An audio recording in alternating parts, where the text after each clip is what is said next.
Let us help you grow your business and reach more clients. Come and advertise with Zimbabwe's biggest online news television.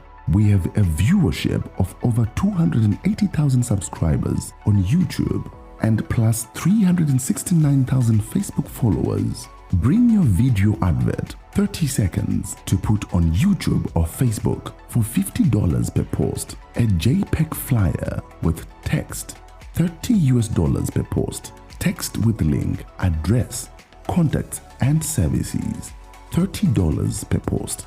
JPEG flyer plus audio, $50 per post. Squeeze back overlay, L-shaped advert, maximum length, 30 seconds, $50 per post.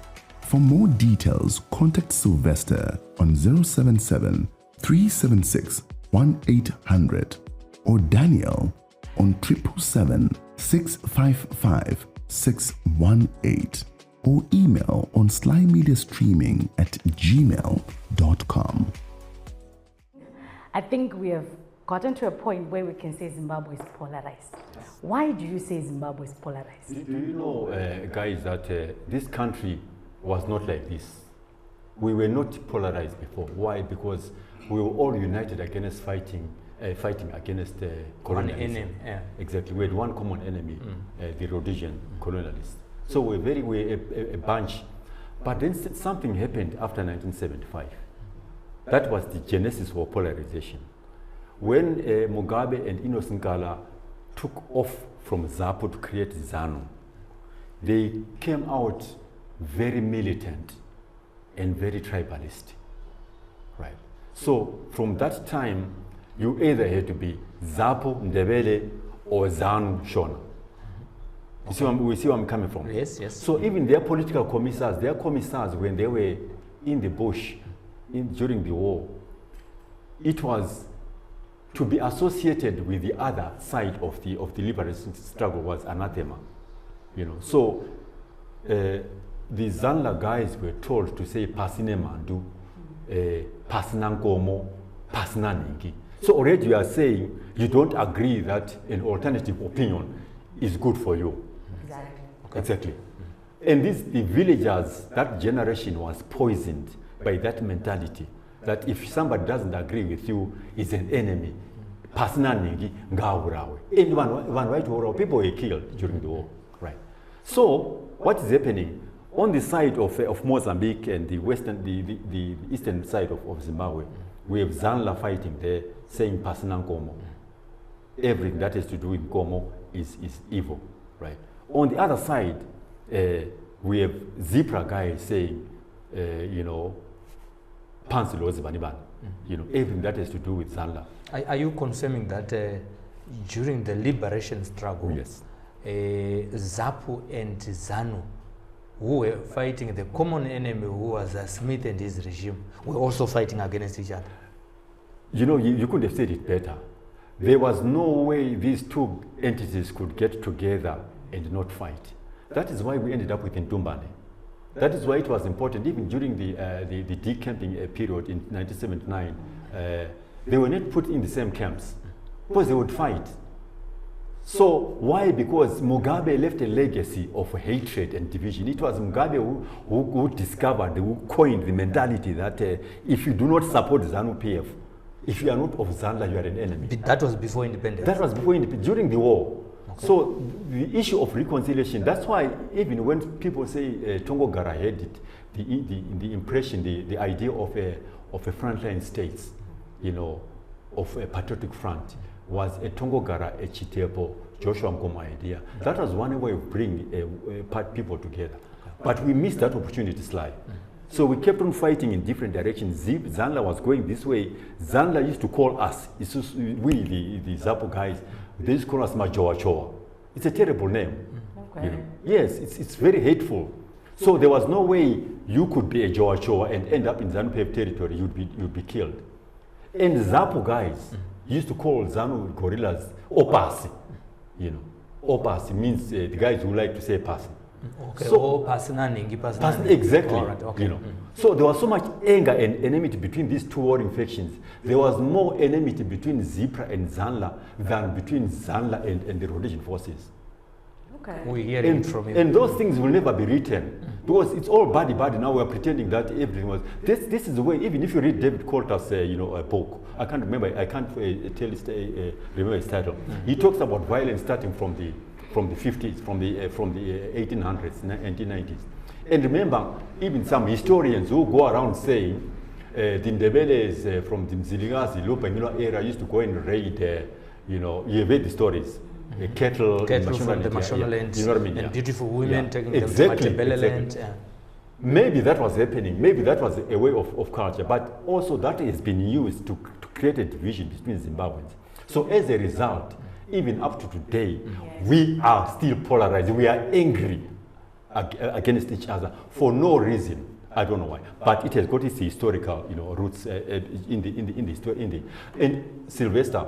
If anybody wants to dispute that, I want them to put in writing. It's not theory; it's practice. I was there during the war. I was MGPA during the war, right? And after independence, I continued my work in this kind of institutional entities. And I know that our enmity did not start at Gukurahundi. Gukurahundi was a symptom of what exactly.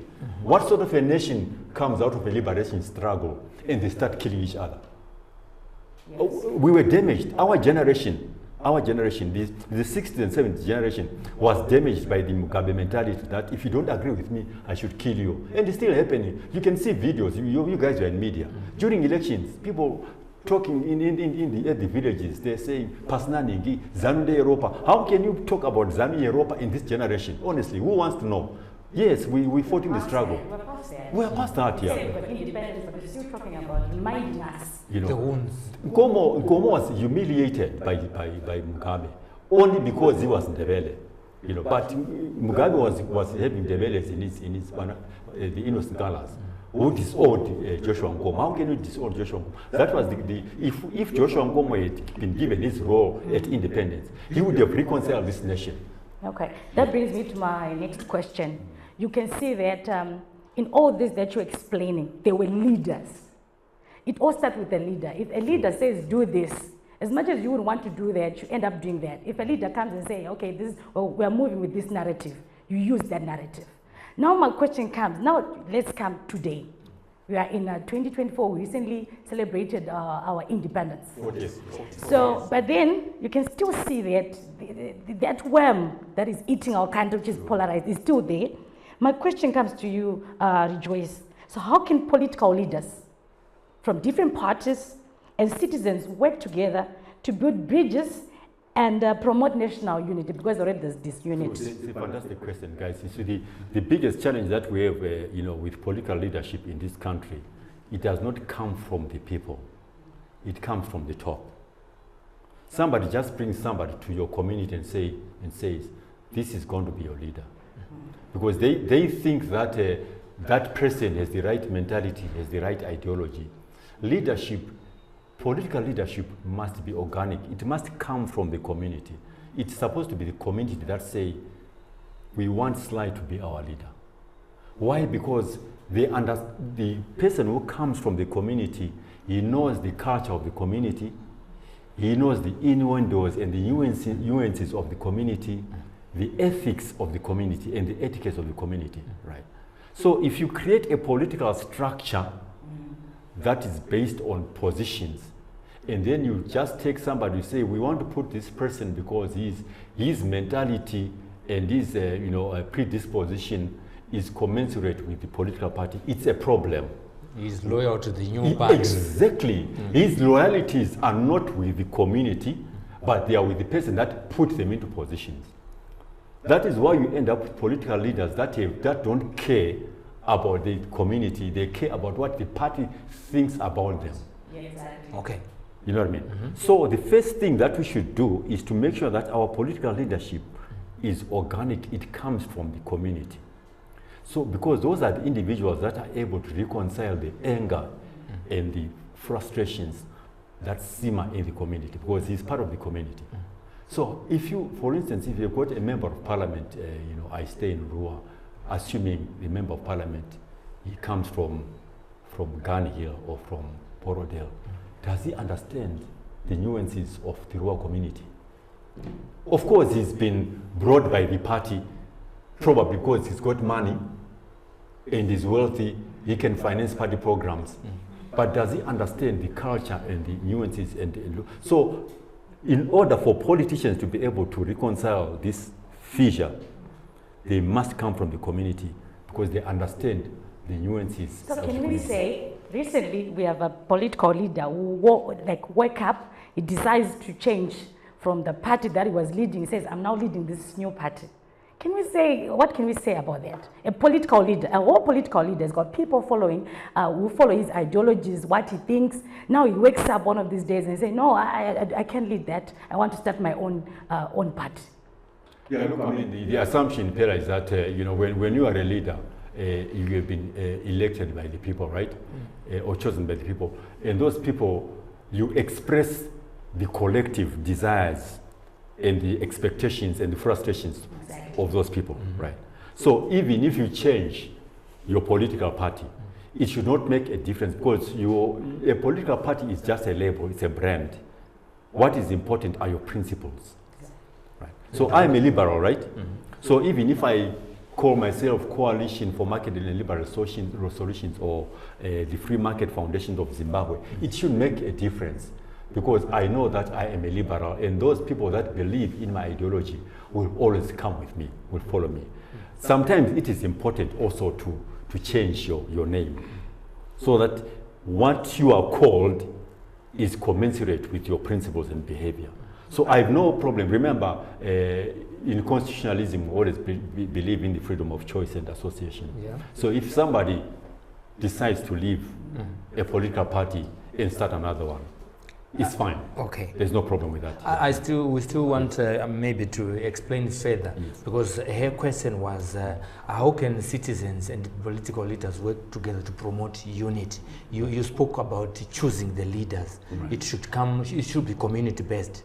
And so how then do we build bridges of the hatred that has been cultivated in the past and also promote the unity so that we'll be able to work together and then support the Zim? Brilliant. I like when she says that a leader leads people. So a leader who is respected by the community. Because if you are not respected by the community, there's nothing that you can do. I have lived in places where even councillors are afraid of talking to the people. About 10 years ago, we had a councillor who used to come to me to say, I want to organize a meeting. Can you try and put together people for me? So you can see the importance of a leader who comes from the people, who is part of the people, can bring people together. It's almost like a chief. Remember in the olden days, the chiefs would, if people are arguing, the village is arguing about Pekurima or... yeah, it's true there. We cover chiefs as well. Yeah. Still bringing people together. The chief would sit down and say, right, and he listens because he is mutually respected. Right. So the issue of mutual respect is very important. It doesn't matter what political party you are, what religion you come from. If you attract mutual respect, you tend to have the gravitas of bringing people together and reconciling them. Okay. So you lead the people into a trajectory and a path of reconciliation if you are a leader who is mutually respected. But if you have been imposed by a system, you won't have mutual respect. So the only way of bridging this gap that is existing, this fissure, this anger within Zimbabweans, is first of all at community level, to have leaders that have mutual respect. Then they can bring citizens together and say, talk, I am listening. Don't be a leader who talks every time. This is one problem that I have with new generation leaders. They talk too much. They don't listen. If you go to Edare, Kumusha, Ekaya, the chief will be sitting there and listening. But our leaders like talking a lot. They like prescribing solutions. You don't prescribe, you listen, and then you reconcile. I suppose maybe that's part of my training as well as a facilitator, but I think a leader is actually a facilitator. So, Pela, I hope I've answered your question. Yes, Rejoice Ngwenya, a son, a Zimbabwean son from Shurugwi, the Botere, you know. So you can hear that from your own community, you are fairly represented. I think from what he has been sharing with us, you can see that he's full of information. But because of our time, Pela, we have to end it here. Yeah, we have to end it here. I hope you really enjoyed and you also learned that whatever we do as Zimbabweans, we should unite because Zimbabwe is our country. At the end of the day, we are all Zimbabweans. We don't know any other country besides Zimbabwe. And there you are, media people. We have been reminded of our role of being the watchdog of the society. So we must do our work in the proper manner without fueling division in the country, irrespective of the editorial policy that your company says. We would want to have a series of these discussions and then tackle different topics in the society. But we want to thank you for sparing your time to come and have a conversation with us here on Sly Media TV. I appreciate Sly Media TV. It's one of my favorite, and I'm glad that you have taken time to talk to me, and I hope to come back here very soon. Thank you so much, our viewers, on behalf of Pelagia Mwanaokampurwa and also Tarumbidzwa Rudenya and Evans Tabaguta, our technicians who have made this program possible. Let's meet again as we create a series on Sly Media TV as we continue to build bridges. Bye-bye. Let us help you grow your business and reach more clients. Come and advertise with Zimbabwe's biggest online news television. We have a viewership of over 280,000 subscribers on YouTube and plus 369,000 Facebook followers. Bring your video advert, 30 seconds, to put on YouTube or Facebook for $50 per post. A JPEG flyer with text, $30 per post. Text with link, address, contacts and services, $30 per post. JPEG flyer plus audio, $50 per post. Squeeze back overlay, L-shaped advert, maximum length, 30 seconds, $50 per post. For more details, contact Sylvester on 077 376 1800 or Daniel on 777 655 618 or email on slymediastreaming@gmail.com.